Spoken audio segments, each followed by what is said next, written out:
আসলে আমরা জীবনে যা চাই তা কখনোই পাই না, আবার যা চাই না তাই পাই। কখনো কখনো আল্লাহ সবই পূরণ করে দেয়।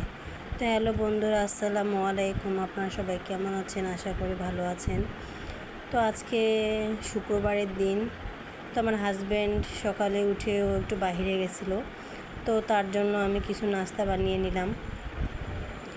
আর ও নাস্তাটা খেয়ে যাওয়ার পর এদিকে আমিও নাস্তা করে নিচ্ছিলাম সকাল সকাল, যেহেতু আমার হালকা কিছু খাবার খেয়ে হাসপাতালে যেতে হবে। আজকে একটা টেস্ট বাকি ছিল আমার, সেই টেস্টটা আমি করতে যাব। তো সকালে উঠে আমি হালকা একটু নাস্তা খেয়ে তারপরে এদিকে রেডি হয়ে চলে যাচ্ছি হাসপাতালে।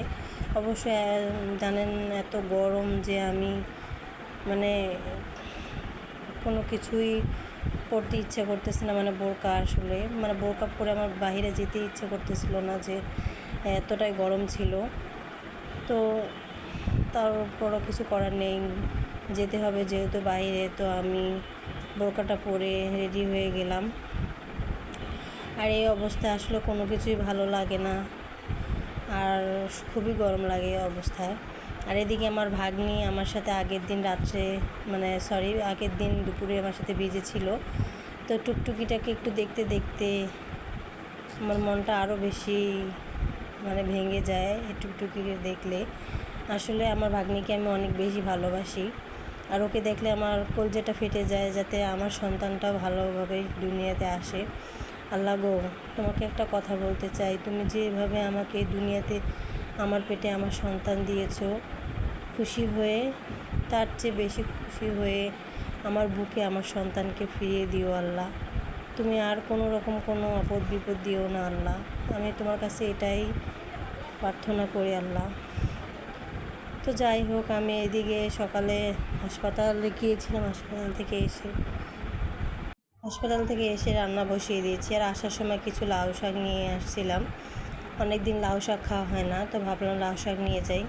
তো আমি এদিকে লাউ শাক নিয়ে আসছি। তো লাউ শাক নিয়ে এসে আমি অফ ক্যামেরায় বেছে নিয়েছিলাম। আর আজকে আমি এদিকে টক দই দিয়ে মুরগির মাংস রান্না করে নেব। আসলে টক দইটা আমি আগেই বের করতে ভুলে গিয়েছিলাম, তো পরে আমি বের করেছি। তো এদিকে মশলাটা কষিয়ে নিয়ে আমি তারপরে টক দইটা দিয়েছি। তো টক দইটাও আমি ভালো করে কষিয়ে নিব। আর মশলাটা যতক্ষণ পর্যন্ত আমার কষানো হবে ঠিক ততক্ষণ পর্যন্ত আমি সুন্দর করে কষিয়ে নিচ্ছিলাম।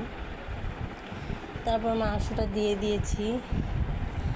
আর এদিকে আমার আরও ঘরের অনেক কাজ পড়ে আছিল, কেননা বাইরে গিয়েছিলাম, তো কাজ আমার সবই এখনও পড়ে আছে, কিছুই করা হয়নি। তো রান্না বসিয়ে দিয়ে এখন আমি ঘরের অন্যান্য কাজগুলো করে নিচ্ছিলাম অফ ক্যামেরায়। আর আমার যে কোনো মাংসের সাথে আলু খেতে খুবই ভালো লাগে, তো আমি এদিকে মনে ছিল না আগেই। তো মাংসটা কষিয়ে নেওয়ার পর আমার যেহেতু মনে হয়েছে, তো ভাবলাম 2টা আলু কেটে দিই। তো এদিকে 2টা আলু আমি কেটে দিয়ে মাংসটা কষিয়ে নিচ্ছি ভালো করে। আসলে তরকারিটা যত বেশি কষানো যায় তত বেশি ভালো লাগে। তো আমি এদিকে কষিয়ে নিচ্ছিলাম।